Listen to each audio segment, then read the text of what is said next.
Welcome to the podcast. Nice to have you here. No, thank you for being on it. Why don't you quickly introduce yourself and we'll get into it? Hi, my name is Sam Loh. I am the current New Zealand MasterChef champion of 2022, and I am a cookbook author, podcaster, and a Chinese gastronomy enthusiast. I love that. That's the best intro. Gastronomy enthusiast. Yeah. I love it. That's a great one. So am I. I'm gonna say that. I don't know if I'm as good as he is though. I'm gonna take you back to the start. Okay. I want to know, as I said to you off camera, I want to know before MasterChef. I want to know about the life. I want to know what led to that. I want to know like where this journey started. I'm ex-hospo. I get this world that you've come from. And I want to know all those key moments that led to you even wanting to be on MasterChef and then what it means for you. Yeah, it's kind of crazy. Like once I say it all out loud, you'd be like, oh yeah, you're exactly where you're meant to be. Yeah. So I was born in Fiji, the Pacific Islands. Yep. So I grew up there until I was 8, and then Fiji went through a coup. Yep. My parents were like, this is scary, let's get out of here. So we sold our noodle factory for no money, basically, and our childhood home. And then we moved to New Zealand because we knew relatives here. And then we started building a life here. But my parents worked as, just business owners for really small, like, dairies, Polynesian takeaways, Chinese takeaways. Like they did all of that from the ground, and with very limited English. Yeah. And, fast forward to high school, I was that kid that was just known for hospitality. I was like the star kid who entered every high school cooking competition or the coffee competition. Yeah. And, I would help out all the kids in the class to pass their exams. Like I was that kid. Love it. And then, the teachers really believed in me. They got me to volunteer for things like the cooking at the Ronald McDonald House and, entering all these competitions. And then this opportunity of doing the food and beverage apprenticeship at Sky City came up. Oh, wow. Yeah. Okay. And they put my name forward. Yeah. They're like, did you want to apply? I was like, yep. Then I got into the chefing apprenticeship. I lasted 2 weeks. Because it was just so hard for a 17-year-old doing full-time chefing gigs in a prep kitchen. Yeah, Sky City. Yeah. Sky City, making 500 liters of stock a day. It was just I was like, nah. And then I begged and pleaded to move to front of house. Yeah. So then I did, and I thrived. Yeah, cool. After 2.5 years at Sky City, working in every restaurant, hotel, bar, I did really well. Entered all the the competitions, and was through MIT as well. Yeah. And then after the apprenticeship, I was like, man, I had access to sommeliers, mixologists, restaurant managers, fine dining, casual dining chefs. All that, but no one knew anything about coffee then. Yeah, so interesting. What year? Yeah. This was I would say mid to late 2000. Okay. Yeah. And so 2007, 8, that kind of time. Yeah. And 2007, I reckon I was probably just finishing at Sky City. Or maybe there. Yeah, you might have been 6. No, I reckon I might have even crossed over with you. I used to work with Cece. I'm so old. Cece, Cecilia. And she ended up being manager of restaurant, restaurant manager, food and beverage or something. Yeah, I used to work with her a bit in Esmond and stuff. But anyway, we're going on a tangent. So we must have crossed over just. Yeah. That's before I moved to Australia. Okay. Yeah. Anyway, carry on. Yeah, Sorry to interrupt. So then I finished my apprenticeship, and then I was like, man, no one knows anything about coffee, and more 2010. Okay. More there like we 2010. go. Okay, more like 2010. Yeah. No one knew anything about coffee. So then I was like, I love competing in coffee. I always had a good result. And then I applied for a junior position role at Atomic Coffee Roasters in Kingsland. Yeah. And I got the job because my FPOS card had how you could customize your FPOS card and have pretty pictures on it? Yeah. Mine was a latte art. Oh, that's so good. Yeah. And then so then I bought a coffee with my card, knowing that they were hiring. Yeah. And then I handed them my CV. I was that. I love that. I was that nerd. That's so good. That's branding. That's good branding. Actual. Yeah. And then they called me back 3 days later, and then I got the job. Yeah. Started off as a junior barista, proved my work dedication, and I worked my way up to a head barista role and a junior coffee trainer. Nice. Then I entered the national coffee competitions because it's always that thing where I think I've always worked around people that believed in me and wanted to foster this career of mine and passion. That's good. And so then they funded me to compete in national latte art competitions. In 2013, I was 21. I won the New Zealand Latte Art Championship. Amazing. And then the Worlds was in France. I flew to France solo. Yeah. Took the wrong bus. Didn't know word of, French. Had to walk 4.5 hours with my luggage to get to the hotel. Slept for 21 hours straight. Woke up, competed, and ranked 6th in the world. Wow. And I was like, crazy. holy, yeah. And then 2015 rolls around, and then I competed again. I was ranked 10th in the world that year. I opened up a little hole in the wall coffee shop, inspired by like my time in Melbourne. And 2016, I moved to Melbourne because I was like, I'm at my pinnacle in coffee here. Like, I want to learn as much as I can. And Melbourne is, the mecca of coffee in the world, I think. I agree. And so I worked for Code Black Coffee Roasters and became their coffee trainer, wrote a training program, was managing like 60 baristas at a time. Amazing. And then competed, won the New Zealand Barista Championships, which is like my biggest goal in coffee. Yeah. And then I did okay. at the World. Okay. I was a bit gutted because I didn't say please drink before I called time. So some of my drinks called 0 because the intention. Anyways, they've changed the rules since then. But it's such a technicality. And then I was like, okay, man, like I don't know what to do. And during this whole time when social media was like birth, especially Instagram, I was documenting everything. So I was, on Instagram since 2012. Taking photos of my hole in the wall coffee shop, like every latte I made. And so when I was working as a coffee trainer, I would also upload Chinese cooking recipe videos. And it was like a nice way for me to cook really nostalgic foods and flavors. And share it with the world, but also kind of like think about home because I was traveling quite a lot. And then I started a restaurant pop-up concept called Dial In, named after the coffee term dial in. Because I wanted to dial in my Chinese cooking. Smart. Chinese, I love it. gastronomy. And I started doing that and then moved back to New Zealand. And I was like, okay, I am not out. With my sexuality. Okay, got it, and I was like, man, what do I do? I'm like, Vancouver's where it's at. If you want to, live your liberation, So, there's an entire, village named after, for the queer community. And I was like, okay, this is where I need to go to, become one. Become a butterfly. I love that. I was there for a year. I was working for a really cool coffee shop. And after a year, I was like, man, I just can't, I can't live off the very little money I'm making here. The cost of living there is so high, especially, working in hospitality. If you're not attractive and, aren't making the dollars from, tips. Tips. At a giant corporate restaurant, you won't thrive in the hospitality industry. So then I contacted my, ex-coworkers from Melbourne. I was like, do you need a coffee trainer again? And they're like, yep. They're like, how much? I was like, this much. And then they're like, when can you fly over? I was like, okay, cool. So I flew back over and I was like, you know what? I'm going to give this Barista Championship one more go. My last hoorah. So I spent 8 months preparing for this last hoorah. I spoke with chef from 3 Michelin star restaurants, fried chicken masters, tea masters, sommeliers, mixologists, interviewing them, talking about the language of flavor and the flavor of love. Got it. And I learnt a lot about how different industries share the same language, but their concept on what love meant within food was very different. And I was like, okay, how can I play with this? How can I, use this grand idea to play with memory, nostalgia, and flavor? So then I spent 8 months prepping for the Barista Championships, thinking to use ingredients because there's a section in the competition where you can use signature ingredients. So I, for the first time, and I still haven't seen anyone on stage use it yet, but I wanted to use insects. To season coffee. Interesting. In Australia, there's the Australian ants taste like lemongrass. Wow.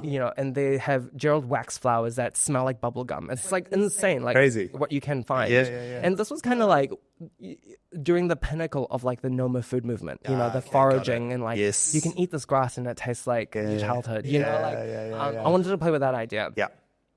So this is 2020. I was like, this is gonna be great.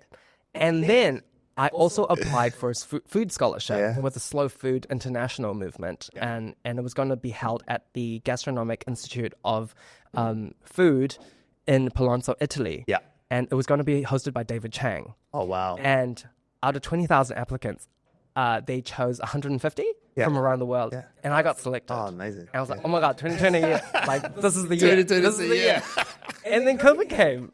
And they were like, nah, you sit back down. Oh, no. And then I came back to New Zealand. And it's like, oh my God, I'm like, actually prior to that, I was still working because coffee was not, like, coffee didn't stop during COVID. So I was still going to the roastery, like helping with quality control and you know, helping bag beans and blah, blah, blah. Yeah.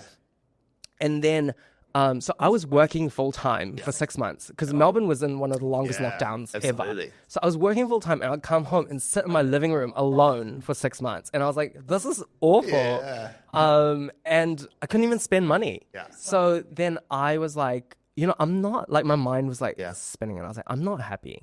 Like, I'm not happy here. I was like, and partly because I wasn't fully myself. I hadn't come out to my parents still. Okay, got it. So then I was like, I'm going to go back to New Zealand. I'm going to come out to my parents. And then I can, like, just live this liberation. And New Zealand's, you know, they still, like, there was no COVID. So I did the 2-week hotel quarantine lockdown. And then I went viral. Did you know about this? No, I didn't. Okay, Over COVID, during the lockdown. So during the lockdown, I came back from Melbourne, and I was in hotel quarantine for 2 weeks. And every meal that they delivered in a paper bag and paper box in my hotel room, I replated it like it was fine dining. I've seen this. Yeah, so that was me. Is that you? I've seen this. That was brilliant. Yeah, well, I was bored. Clearly. So I replayed it. So I spent about 20 minutes on each dish. So it's like 3 dishes a day. And I did a before and after. And I think after like day 6, people started picking it up. People were sharing that story. And then like the Herald reached out and they wanted the scoop. But then that evening, Jacinda Ardern reached out. She's like, can I repost this? Because everyone's so sad and angry in hotel quarantine, comparing it to prison. And I was like, what prison has 1,000 count sheets? Like, that's crazy. And so then I replayed all the food and then went viral overnight. I was like back-to-back interviews. I was on BBC, like the whole thing in my hotel room in Wellington. And when I got out, like some brands reached out and they're like, hey, do you want to like promote this recipe or like do this thing for $150? And back then I was like, oh my God, I've made it. I've made it as an influencer. And then I came out to my parents because I was all the hype at the moment. You know, I was like on TV and I was like, by the way, I'm gay. And then like I read like, and you know, and I was doing all this other stuff. And so then I have always known that I was like, I wanted to be on media because everyone I surrounded myself with in my life has been like, you were built for TV. Like you were built for like online presence or whatever. And it's like that quote that RuPaul has said. RuPaul was just like, my mother has said to me that you're going to grow up to be a star. And because of that, she's always believed it. Okay, got it. You know, and I've always believed that I was meant to be in media. And so I think every micro decision I've made in life has like brought me to that. For sure. So then fast forward, we were in and out of lockdown. I was still cooking on social media. And then applications came around. I applied, I got in, and the rest is kind of history. That is crazy. That the RuPaul quote is actually perfect because like I was even thinking the competitions, like people who put themselves forward for competitions, even that mentality is someone who's destined to be in the limelight. Like people don't go after that unless they want to be recognized for certain things. So it's like it's already a mindset of you going, like I want to be known for this thing, and I want people to know I'm the best at this. Which is the same as like going on to MasterChef. It's the same mentality. So you got RuPaul quote is perfect to sum up. I didn't know RuPaul. Like I didn't even know about Drag Race. Like you know, during my coffee career. But then I've always remembered that quote.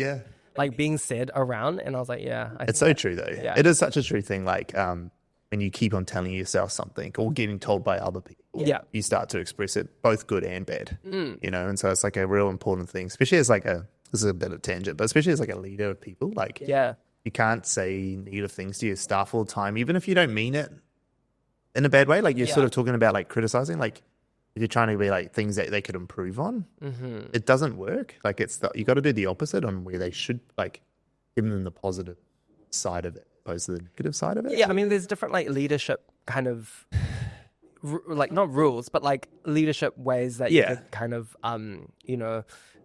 uplift in a community, right? So, and I when I was doing that in the coffee world, I did it through like, I'm very good. Yeah. And I'm like, if you want to be as good as me, like just watch and learn. Yeah. And then you know that if you in front of me, wait, can you swear on this? Yeah, yeah, go for it. Okay. Fucking swear as much as you want. Yeah. So if you fuck up in front of me, you will know that I'm disappointed, but I won't say a thing. Yeah. And you just have to pick that up. Yeah. And then that has like how I've fostered that. Like they but that's the Asian parent. Yeah. Like, you know. It's like, a similar approach to me because I'm like, so my dad's Pacific Islander and it's a very similar culture, like collective community culture style. And so I'm the same too, like with these guys, like they'll sometimes, you sometimes got to give them a stern word when you need to, but like most of the time they're like, I stand disappointed in me. Like, that's the worst feeling for me. It's the worst. Yeah. I hate down. Yeah. But it's like, but you know, I don't need to tell you off. Yeah. I don't need to tell you off. You just know what to do next time. Be better. And you don't need me to berate you because it's not going to help. Yeah. You know, but just don't be better. Yeah. Just be better. Just be better. Yeah. Okay. Cool. So MasterChef, you won that, all the glitz and glamour of that. So I'm still waiting for that. Oh, you're still waiting for the glitz and glamour? Yeah. Okay, just the title. Just the title. Yeah. But then you like, you know, you went on to do a few things. You obviously released the book. Yep. That was post-winning, right? And what was that, like from then until now, you're saying like, I'm still waiting for the glitz and glamour. And I kind of actually figured that. A lot of people I've known who've been on reality TV shows and things like that. It is like this like anticlimax piece. It's not that the show's bad or anything like that specifically. It's just that it seems much more glamorous when you see it from the outside. Yeah. And then afterwards, you're kind of like, okay, now what? So what has the last 2 years been like? Yeah, I think... The last 2 years has very much been about like finding purpose. Yeah. You know, and I think this is something that I think a lot of people, especially like, you know, in their 30s, are like trying to be like, okay, how do I like want to exist in this world? Especially as a queer man of color. Like, how do I exist doing meaningful work, you know, still practicing my passions and artistry, and what's that fine line between being able to pay rent but also upskilling myself. So I think I've kind of tried to pave this like perfect medium of like, I'm learning a lot about Chinese gastronomy, and this has like been like, I've been so passionate. I've never been this passionate about something since the coffee days where I was like really, because the more you know and learn about something, the more you realize you know shit about anything. Like you could just ask me like, what is Chinese food to you? I wouldn't be able to answer it because like I know so much, but I also don't know anything. Yeah. So I can't even answer that to you. Interesting. So I'm in this journey at the moment. It's like, okay, Chinese gastronomy. Okay, great. Why am I so passionate about it? And then I'm going, oh, like, is it political? Is it to find purpose in existence? Is it to rid of xenophobia or like, you know, spread to the masses being like, actually, this is super complex. Yeah. Like, let's not like hone down one cuisine because you're then creating a monolith of people, essentially. So then I'm like, okay, is it all these things? And because I've pursued food in that kind of artistic way and a political way, I've met so many other like East Asian creatives who make garments, who write poetry, who are storytellers, who make pottery, etc., with the same lens and vision. And I was like, wow, like actually that language that I formed in coffee was almost very specific to the world of hospitality. Yeah. But actually the way that I'm moving towards the way I'm moving forward within the world of food and, you know, this like cultural growing and exchanging cultural currency. This has given me a larger community that I have never been exposed to before. Got it. You know? Yeah. And I was like, wow, I feel so much more enriched and I understand the world more. Yeah. You know? But with more understanding, obviously there's more heartache and like more, you know, like the more you know, the more you're like, actually, this sucks. Like, but then the bigger the problem becomes, right? Or the bigger the challenge. Maybe. Exactly. Yeah. So you're like, aware of so many different things now. So I've always tried to like kind of straddle my way in the middle ground where it was like, okay, how do I make approachable content? How do I educate people on a very surface level, but show them enough to be like, oh, I should change my mind on that. Yeah. So that's how I've always maneuvered kind of all my work in the last 2 years. And actually in my book, I've collaborated with 6 queer East Asian artists who are based here. I, had to liaise with a cultural expert on the Chinese, history here. And, and I wanted to do it respectfully. Yeah. And, for many, this will probably be the first Chinese cookbook in their household. Yeah. And for many, maybe it's probably the first queer book in their household. Yeah. So it's like, how do I straddle this world, but still like being safe? Safe. Yeah. Yeah. But define that safe. That's an interesting word that you use. What do you mean by that? Yeah, I think safe means that like whatever you produce won't create immediate outrage, Yeah. Okay. But just knowing that my existence is that. Yeah. Even for the cover, having me on the cover, that was like a whole thing in itself. Yeah. Like if you look at Chinese cookbooks on the shelves nowadays, most of them will just have bowl of noodles. Yeah. Like I'm going to tell you that for free, in fact. And that was a pitch to me, And it's not because of like to the publisher's detriment. It's because that's what works. That's what works. Yeah. That's what works, right? Yeah. And those and familiarity and exactly. Yeah. And they're catering towards the people that. But then if you look at like a salad cookbook. Yeah. It's these pretty white girls holding a bowl, and it's like not like, but why is there a difference? Yeah. Why is it different? Yeah. I have an interesting take on that actually, I think, is that it's like self-perpetuating data because it's always been done that way. And so therefore we got the data to prove that works. It's not that it works, it's just that you've only done it that way. And then when everyone tries something different, they're like, oh, I didn't do as well. It's like, yeah, because no one knows that someone's got to lead. Someone's got to be the first to do it and then change our perception of stuff. And so if you see more covers like this, then you're going to be like, oh, that's normal. Yeah. Therefore, I recognize it and it's familiar to me, so I'll look into it. But so I really hate when people say that as stuff. I'm like, show me the real data. Because the only data you got is that, look, cookbooks of noodles on the front work. And it's like, yeah, but your data set's only got cookbooks of noodles on the front. It's like, and it's only 3, really. Yeah. This has been the last Chinese cookbook account in New Zealand, in at least 20 years. Yeah. That's crazy. Is that really true? Yeah. That's crazy. Yeah. And all the other ones have been independently published. Wow. Yeah. Wow.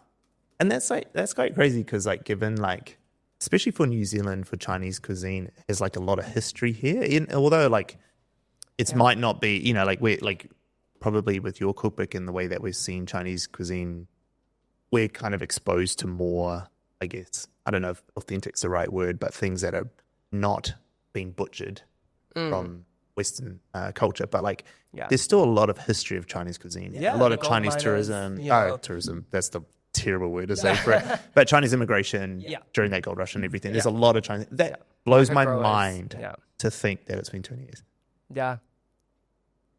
Most Kiwis would eat some form of Chinese cuisine weekly. Absolutely. Weekly. Yeah. How is that not more? I'm shocked actually. Yeah. Well, the butchered Chinese that you're talking about, that is called, I like to call it survival Chinese. Yeah.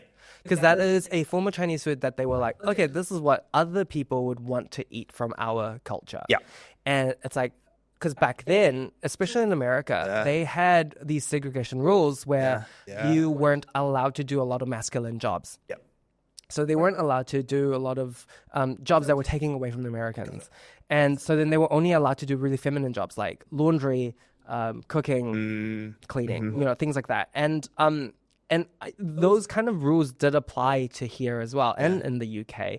And so then a lot of the times people left China not as chefs. Yeah. They're not chefs that left, but they know how to cook food. Yeah. Because you grow up in the kitchen, right?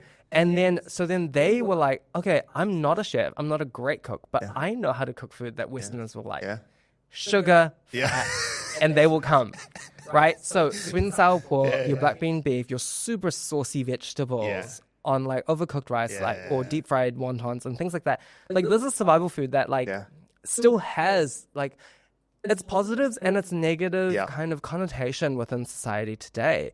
But that's its own category. Yeah, 100%. You almost can't even call it Chinese. No. You know, and like the more I'm like learning about it now, I'm like, oh, like this is so far from the gastronomy of China. 100%. So it's its own category. But then now I think fast forward in the last like 10, 15 years, we've got all these like regional Chinese restaurants popping up. For sure. And it's having a global impact at the moment. Like the amount of hot pot restaurants that are opening now, you know, the Sichuan kind of flavors.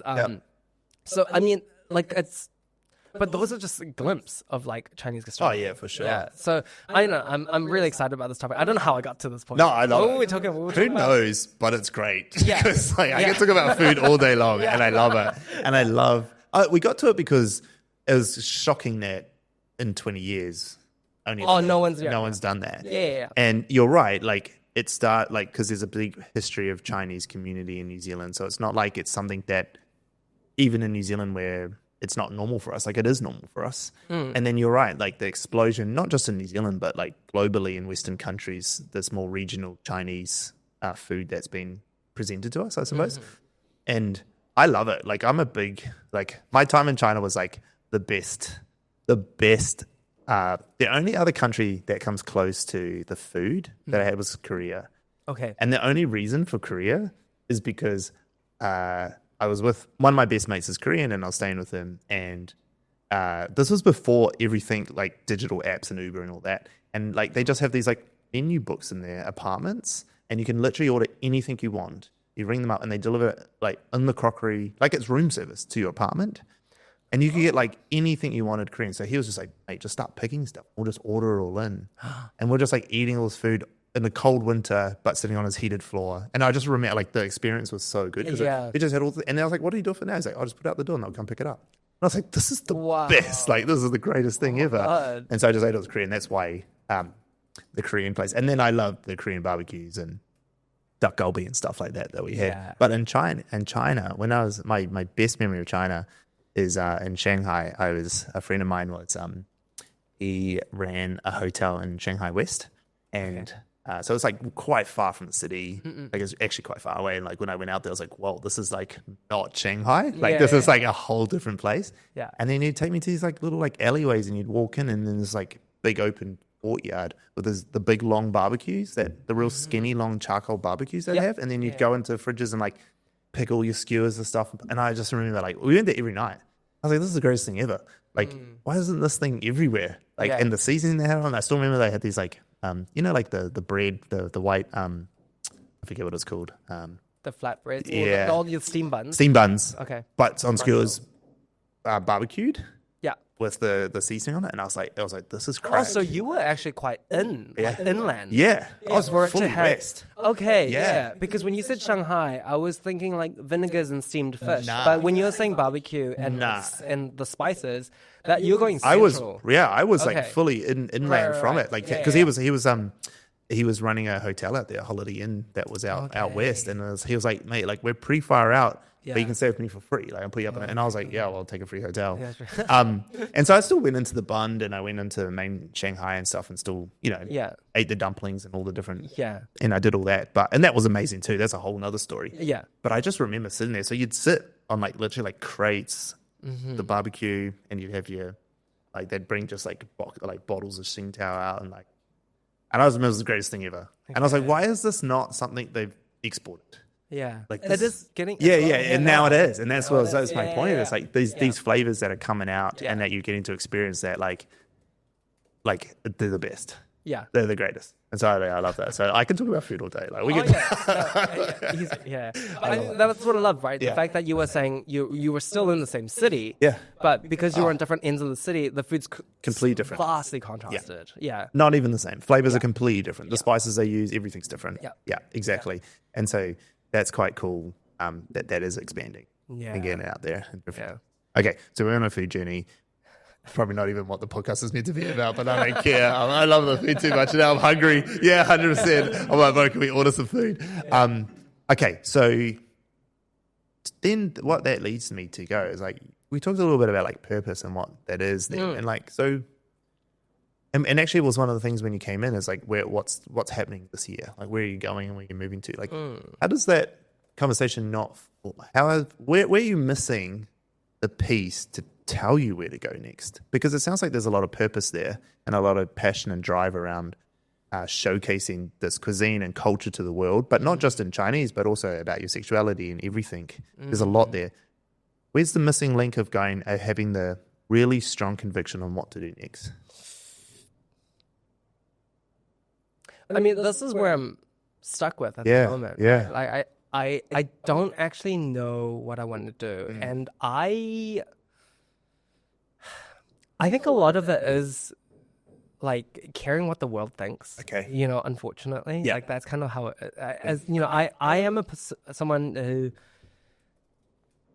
perceives very confident, really strong, really like knowledgeable, and but ultimately the world is kind of against people like me, you know, and knowing that in the back of every decision that you make makes it really hard. You know, I'd love to just like, you know, even the other night I was like, could I enter RuPaul's Drag Race if I like, you know, like really, you know, understood the practice? And I'm like, I don't know, like in this cultural climate, I don't know. And then I'm going, well, should I pursue the Chinese food thing? I'm like, well, but by the time I make that sustainable and as a career in New Zealand, like, how old will I be then? You know? And it's like, and trying to like think about time. And in this like really unstable world, I think about social media. I think about the fact that it could just disappear tomorrow. And, you know, actually, at the end of this interview, if we check our phone, Meta's probably closed down or rebooted. You know, like we don't actually know. No, we don't. And because of that, I think the world is so unstable. The world's history is repeating itself constantly. We're documenting more of the turmoil. And because it's affecting a lot of my community, I see it a lot. Okay. So that, you know, but then I keep going back to that. There's like this Japanese philosophy where it's like, if you dedicate a set amount of time to your practice, if you eat to your 80% full, if you practice mindfulness, you will be able to exist kind of in a more peaceful manner. And I think like, you know, ever since doing like acupuncture and traditional Chinese medicine and like understanding my own body, it's allowed me to think about myself rather than the world and its cultural context. So that's been helping me a lot. Cool.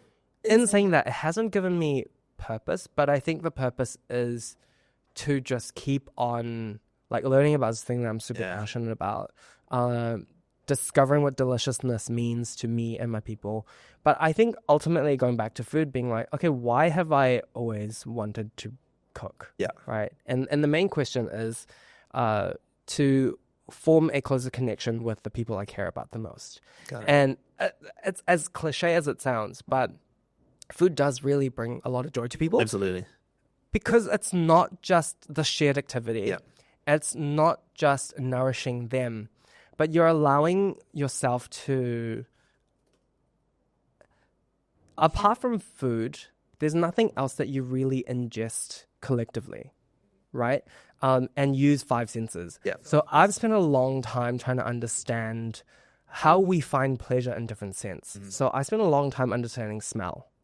And how different molecules like make us kind of go, ooh, that smells really nasty, or that smells delicious. But in textbook, it shouldn't. You know, like if you think about ambergris, it's vomited whale fat. You know, that's been fossilized. You know, a lot of the best perfumes use a lot of decay in perfume and aroma. We learn to love these smells, so we can learn to love all foods. It's like sorry to cut you there. It was a thing that we did the other day. Is like foods and context changes your pleasure of that smell. Like the parmesan smelling like vomit, and that if you smell parmesan, it actually just smells like vomit. But because it's parmesan, it's the same molecule, right? It's the same molecules, So that to your point, it's just like they're learned behaviors, they're learned experiences. Sorry to cut you off. No, but like, so leading to that, so it's like understanding how people function and why they like detest something or why they love something. A lot of it is cultural conditioning or just from growing up or being introduced to someone or something that someone that they loved showed them. And it's allowed me to understand like why people are angry towards other things. You know? So it's actually helped me to therapize other people. Got it. Do you know what I mean? Yeah. So it helps me maneuver the world, being like, if someone was yelling homophobic slurs at me, which I get constantly. Really? Not in real life, but online. Okay, I was going to say in real life. Holy online shit. and mostly through anonymous accounts. Yeah, of course. Always. Of course. And like, you know, I'm like, like immediately it's not like, holy shit, I'm getting attacked. It's actually like, oh, I'm so sorry that you're going through this thing in your life right now. Yeah. Like, I feel so bad for you. Yeah. And I think like so understanding smell, understanding taste, understanding like visuals and sound and like different, like strong opinions on these things allowed me to maneuver the world in a way that like I won't take things to heart. Yeah. You just said a lot of things there.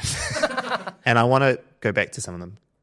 One of them, I hear a lot of what I used to think, which was I started carrying a lot of the world's burdens on my shoulders of because I'd learned more, right? And you talked about this earlier, that you start to learn a little bit, and once you learn, and then you learn more, and then you realize you know nothing, but you also see this big challenge in front of you. And now exactly. And so then you need to like solve for it all, because you're like, I got to do something. Like, I know this, other people mustn't know this, so I need to help. Yeah. And I was actually watching an interview with Mr. Beast yesterday with Colin and Samir, and he was talking about when he started his chocolate company that he like realized he'd screwed up a whole bunch, and then people were telling him like, hey, you're just like perpetuating the slave trade of these kids like doing chocolate picking cocoa and all that. And he's like, wait, what? Like, I didn't even know. And then he went on this massive deep dive on every single thing about the cocoa industry, and and the way he spoke of it was just like how you just spoke about the Chinese cuisines and everything. He has like this really good understanding now because he's talked to experts. He partnered with Tony's Chocolonely, who are like trying to change it all, and now he's like fully 100% ethically sourced, and he's building this whole like stuff. But he's like, as I started to do it, I was like telling these farmers, no, like I'm going to pay you properly, so you don't have to, you know, get these kids to be slave labor. You need to send them to school, and they're like, there are no schools. So they're just going to do nothing anyway. And he's like, oh, fuck. Now I've got to build schools. And so he's starting to build schools. Because he's like, well, I can't just like tell them not to, because then these kids are going to be doing nothing, and that's probably worse. Yeah. At least in this village community, they're learning the skills to take over from their fathers or whatever. So now I have to build schools. And you could see the weight of the burden that he's taken on, because he's now got too much of it. And he's also got a lot of money and wealth that he can do things. He could, change things. Yeah. Change things. And then what I learned about it for myself is that I'm not Mr. Beast and I don't have the access that he has. But I also realized that like as life went on, I went through this stage of like, I got to fix everything. And then I got to a point where I was like, I'm actually not doing anything because I'm frozen, because like there's too much on my plate if I want to go after it all. So actually I realized that I had to understand that I can only focus on one thing. And if I just focus on that one thing first, which for me at the time was I need to fill my cup. And once I've got a good full cup for myself and an ability to affect more things, then I can take on the next project. And I can take on the next thing. And what it meant is that I've picked a focus, I could then do action, and action built momentum. And then momentum to what we have now, right? Because it was like 2020 when I was sort of going through this, and I mean, COVID and all the stuff happened. But I guess from my point of view, looking at you, like that's the same thing. Like and you'll know that because you've done it through some of the history you've said. If you just take steps, it doesn't matter what the step is actually, as long as you go in one way. Because if you do nothing and you just go, fuck, which way should I go? Like nothing happens. And I don't see you as that sort of person who does nothing, because it doesn't look like it doesn't look like that. Mental, But it's almost like trying to get to a point where you can release the burden of all the things. Right? And just be like, you know what? This one thing about cuisine, maybe, let's say, because that's probably where you've got a lot of knowledge on now. It's like, just whatever that is, just go after it. And knowing that the other things I can work on, like you're still young, like you still got so much time. That's the thing that people struggle with. You are, like you're super young. Like I'm super young. Like I'm older than you and I'm still super young, and I still think of it that way. Like I kind of think like, I don't have that, I think. Why? I don't have that mentality. That you're still young. Yeah. I can sense it. You're like Connor, who was here before, he's similar, and I got a few people on the team that just are like, I haven't got enough time. I've got to do all the stuff. I don't think you're really like that, Lee. You're pretty chill. You're pretty chill. Yeah, you're not like that. I don't see it from you. But some of the other guys are like, I've got to get all the stuff done. I'm running out of time. Yeah. And I was like that in my 20s, for sure. For sure in my 20s. And then once I hit 30, I started to understand that, like, oh, shit, I've got at least 2 more of these lives yet left. At least 2 more. But I've got knowledge, money, influence, all the things that I had built over the years. Like, that's ages. Like, there's so much time. Like, so much time. One thing that's helped me that I've kind of started living my life through is, and maybe in the last 6 months, I've started to look at my life as a novel. Okay. And being like, chapters can be long, chapters can be really short. Yeah. Chapters can be 1 page. Yeah. And but it's always like, you just question when you're like, I don't know what to do. You just go, how do you want to live this chapter? And it's totally up to you. Yeah. And that has helped me a lot with being like, should I message this person? Yeah. Should I say yes to this party? Yeah. Should I go on the spontaneous holiday trip? Like, and I always ask myself that question, being like, how do you want to live this chapter? You know, and that has helped me move through a lot at the moment. That's great. That's great advice. And like we had a lady, Elaine, who used to work for us, who used to say seasons. Like, this is just the season. Like, instead of chapter, it's just a season that's changing. Yeah. But I sort of have I never had a word for it, but I have a similar mentality. Like, and me and my wife have talked about how, like these last 5 years has been real, like, stressful building this business from nothing. Like, it was in my mate's spare bedroom when we started, and then we built it out, and we had to sacrifice a whole bunch of stuff for ourselves. We're like, again, big foodies, travel. Like, we love going around the world and doing the things, and that was our life before. We had like double income, no kids, had really good jobs. Like, I was a GM of hotels. She was, we had good jobs, had our high-rise apartment in Melbourne. Like, we're living the life. That sounds amazing. And then we quit and came here and did this, and then COVID, and then so we had to make a lot of sacrifices for what we loved. Yeah. But knowing that we're playing a bigger game, and then it was that idea. I was like, look, it's just like this first 5 years period is about growth. We've got to just grow as big as possible, so that then we can get freedom. Because actually, the growth will give us freedom to be able to hire the people we need to take, and it does, and it has. But it's the same for you. It's like a chapter. It's like it's only going to be till here. And then we've got 60 years left to live. Like with modern medicine today, if we look after ourselves, like we could be 90. It's ages. Like being in your 90s now, like for 30-year-olds living to 90, point isn't that far fetched. Whereas like people who are 80 now living to 90 it's massive to get for them to get another 10 years. But for us, it won't be the same probably. Yeah. There'll be, I mean, I'm a Cook Islander, so I could probably die of my heart tomorrow. Who knows, like in my family's history. But like, especially my wife, like her family is very healthy, doesn't have a lot of like, so she could definitely live to 90. So we're like, what's 5 years when there's 60 more? Like there's so much. Wow. And you're only, how old now? I'm 33. Yeah, so you're, I'm 38 tomorrow. Actually. Hey?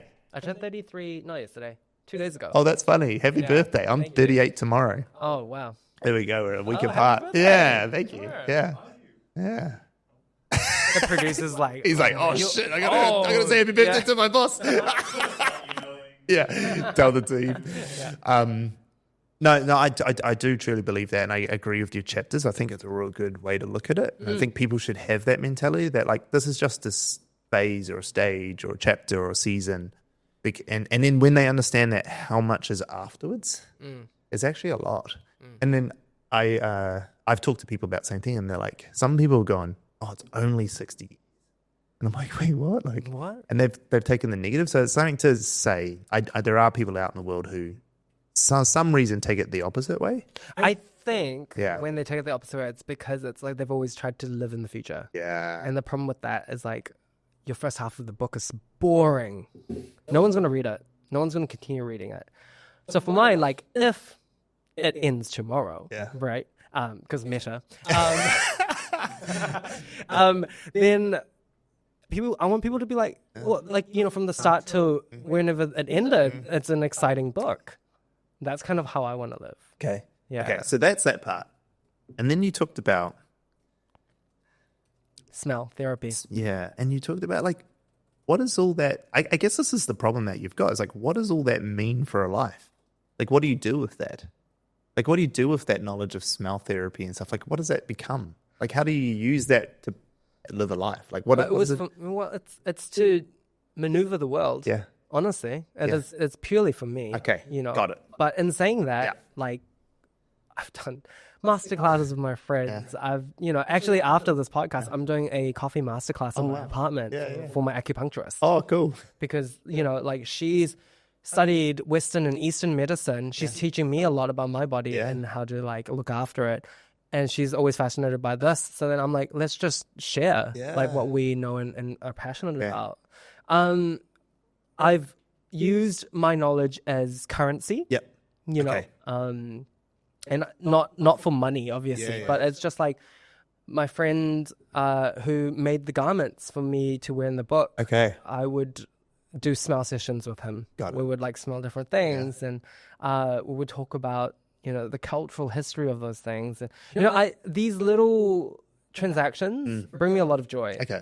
But I obviously feel like I want more. Yeah. And it's hard to get it here. Yeah. I think. What does that mean to want more? Like for you specifically? Yeah, I think I want more of those type of moments of flow. Okay. I think. Interesting. If I said to you, when was the last time you experienced flow? When would you say that was? For me, flow is the last time. It's work.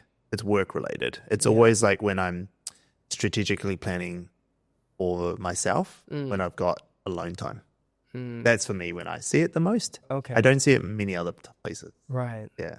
For me, because I think I'm like an extrovert, but also I believe in the woo-woo stuff to like certain degree out of all the things. And a lot of what they've said about me is that I kind of channel my energy through people around me. Okay, got it. So I can only enter states of flow with people around me. Got it. Interesting. Yeah, and I'm really introverted by nature. Yeah. Okay. So that's the first. So, the last time I really experienced flow was like, I remember at this party in Melbourne, and I was just filled with all these hospitality, like veterans. Yeah, right. And they were just like, they were talking about their happiest memories and their triumphs and the hardships of like growing a restaurant or putting it on the Michelin star list.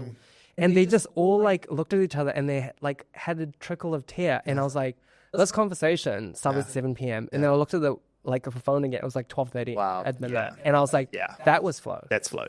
Yeah. I have had that environment too, which is cool. When new conversation, you're like, wait, where did this 6 hours go? Yeah. Yeah. So I want to experience. Okay, you soon want some more of that. Okay, got it. I'm trying to find that. Interesting. So if you know where flow is. Okay. So what I'm trying to think about is like from you, how does flow pay your bills? And I'm not saying it can't, because I think it can. But for you, how do you see that, right? Because the world's not free, as we know. It ain't free. Free stuff costs. Yes. It costs more. It costs more, actually. To be honest. No, so this is what I'm struggling with. I want to be, I can see like how I could do the route that everyone expected me to do. Find a little restaurant, turn it into whatever my dream is, and then make money from that. Yeah. That will break me. Yeah. That 60 years? That's going to be 30.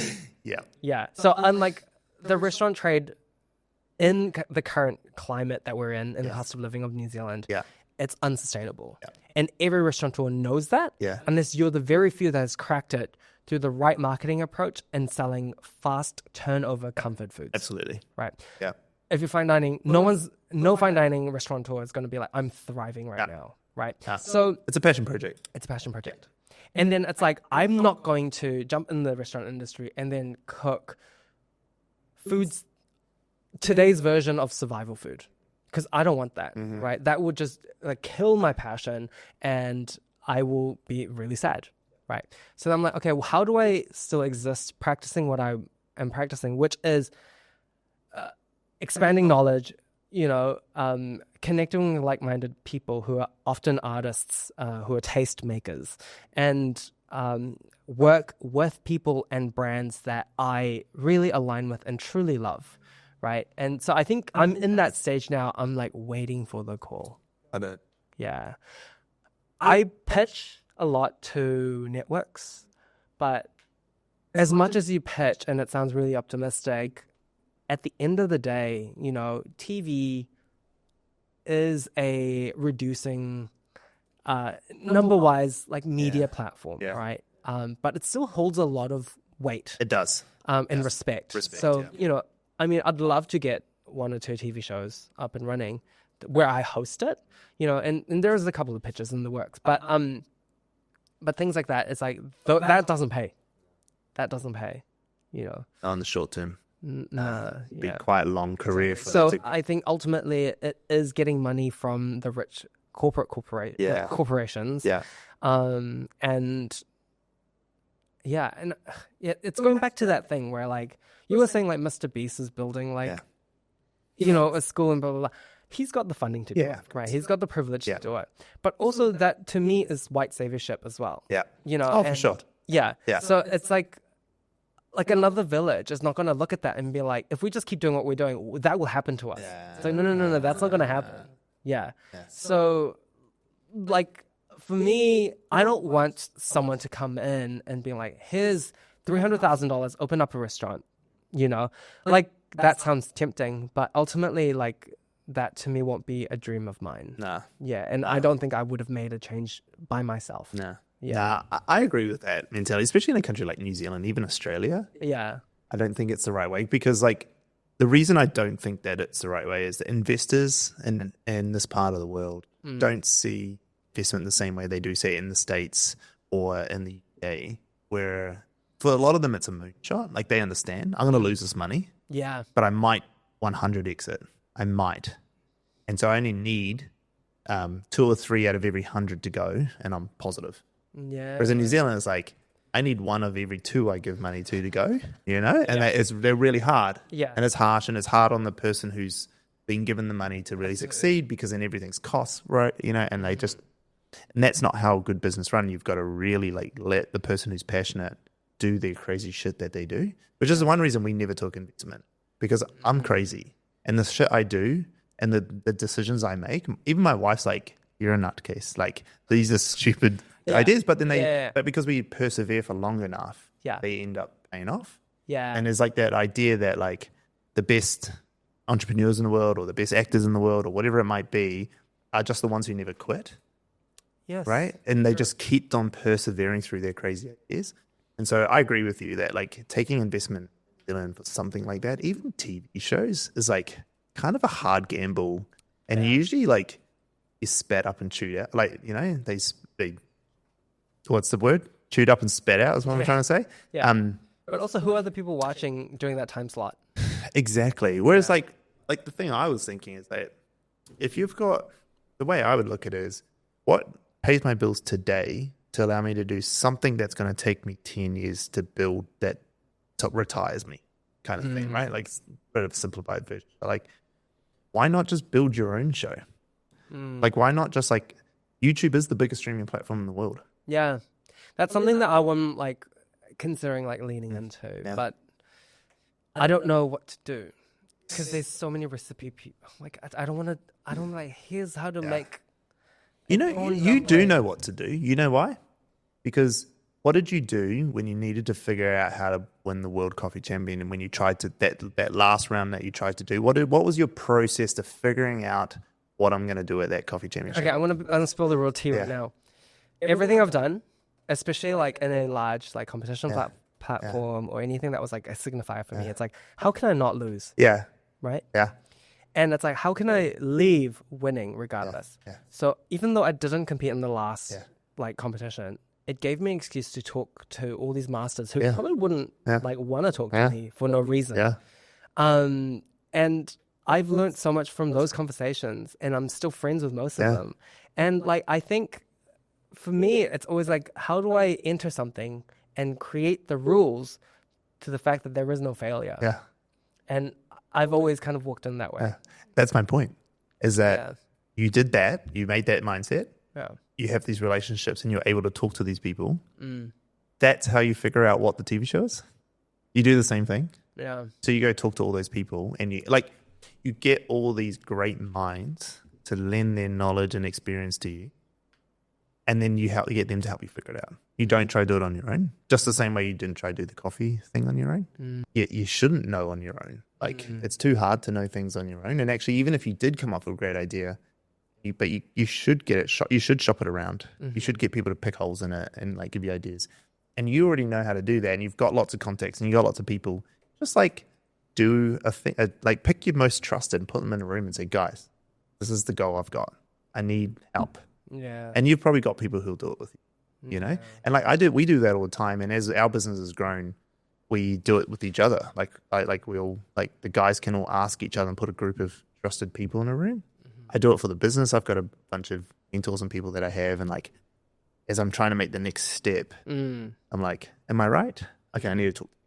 And I think sometimes just like sounding it out with someone else is enough. Yeah. You don't even need them to say anything. Yeah. You just need them to listen.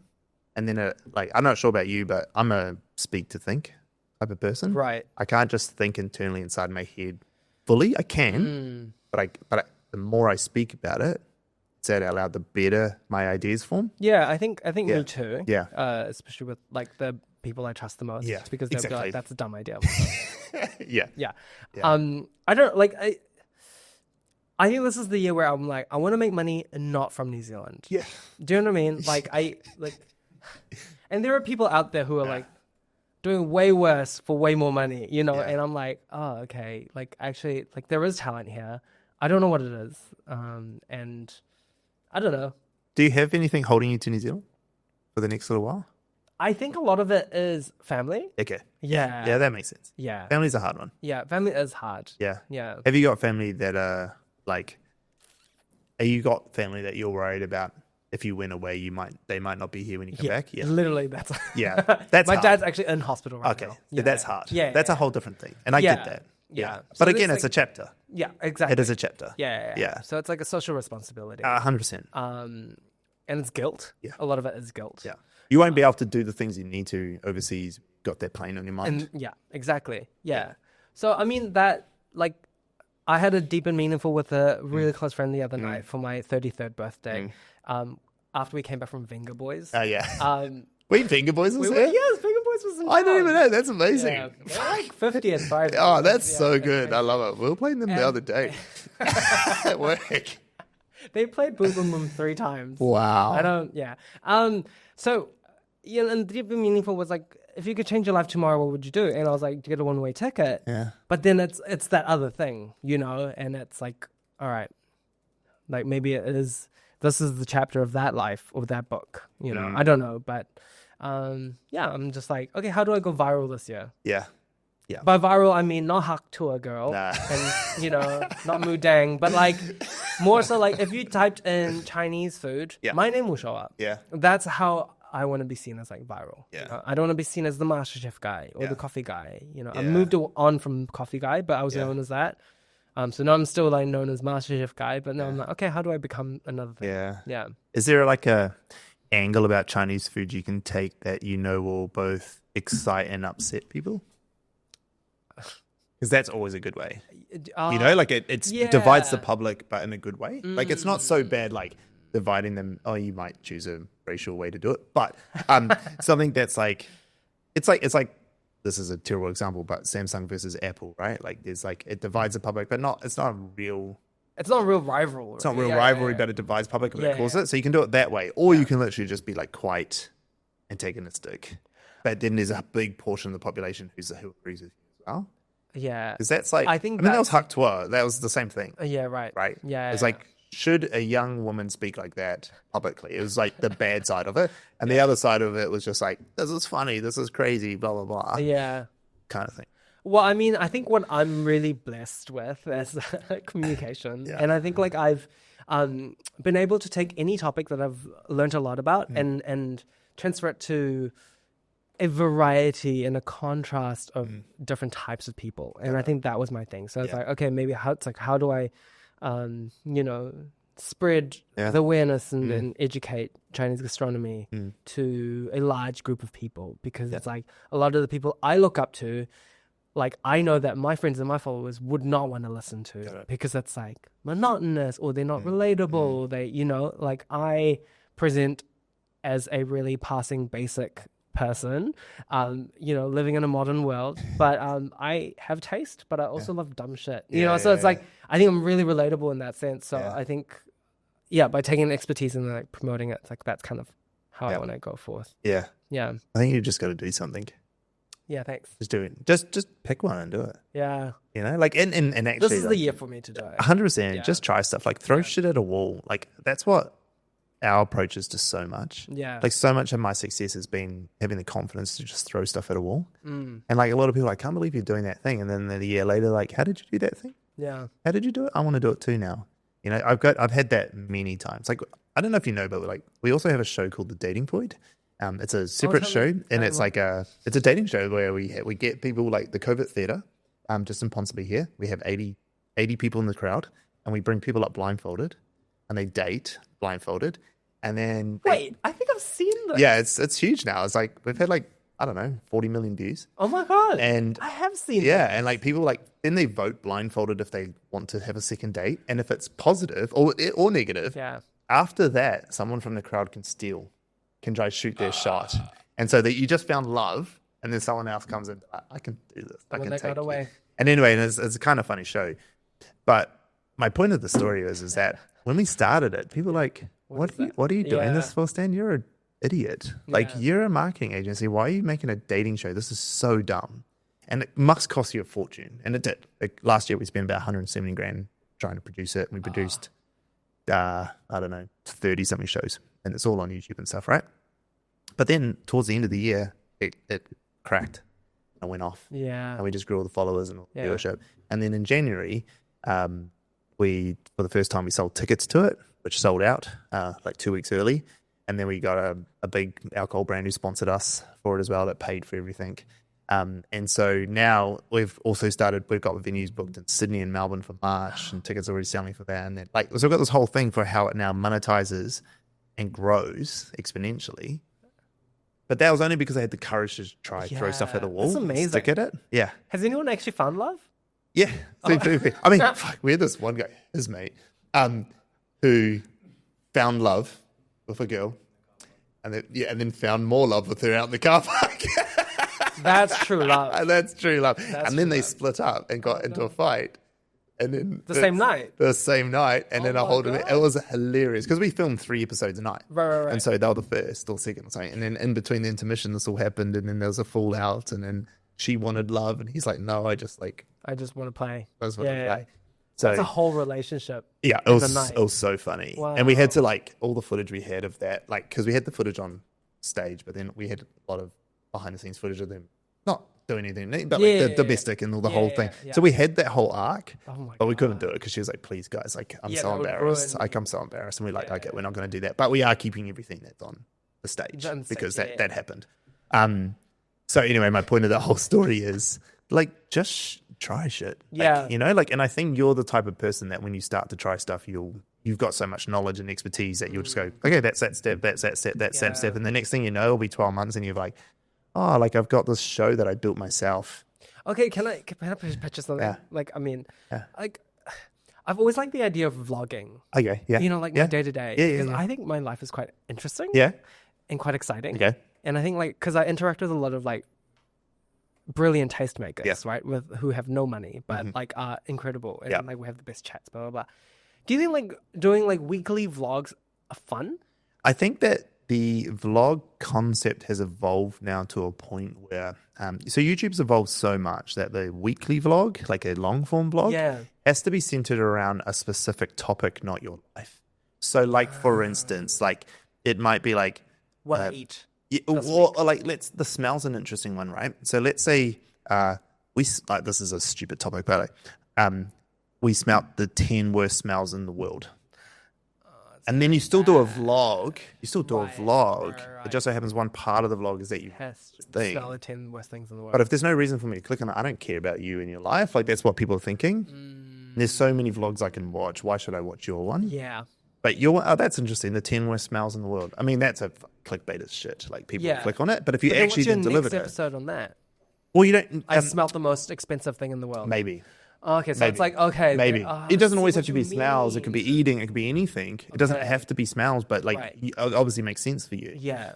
But it gives me a reason to watch. And then I get to see your vlog and your life. And then now I build this parasocial relationship with you. Right. But I actually clicked on you for the 10 smells. You have to deliver me the thing that you said you're going to deliver. Yeah. And I have to know that it's coming because it won't be straight away. And so I have to know the whole thing. Yeah. But if you do that, that's currently the best way vlogs are going off. Right. The second way is there's a couple people who have just gone super cinematic. And they've just like made their life into a movie every episode. Right. And they're stunning. Like, and God, there's... budgets. They're just great cinematographers themselves, okay, and they're all filming themselves. Yeah, There's a life of Riz. She is outrageous, like so far so good that she like put a package that she'd received like in her mail behind her, and it had an address and a QR code on it, right? Because Amazon deliveries type thing. Right. And people are like, oh my God, I can't believe you put your address. Like we all know where you live now. And she's like, put it in, and then it sent them to like a local McDonald's, and like the QR code like made them sign up to something and things like that. So she'd like planned every little bit, knowing people would react to her address being and stuff. And then she made it like a rabbit warren that they had to run down. But everything's cinematic, beautiful. So there's that where people are like, I'm watching a movie, actually a movie, and that's a real interesting topic. I do want to know what the 10 worst smells in the world are. So let's go have a look. And then because you've taken them through a story, they start to build a relationship with you. Right. But YouTube, the way it works is that everything's standalone. You can't have like serialized dramas and stuff on YouTube don't really work. Right. You know, because I might click on episode 12, right? but I might get 12 before I get given 8. Yes. So I don't know. Oh, that makes sense. You know, Yeah, there's yeah. no like I don't watch 8 and it rolls into 9. It's not Netflix. Yeah. I watch 8 and then it might suggest me 14.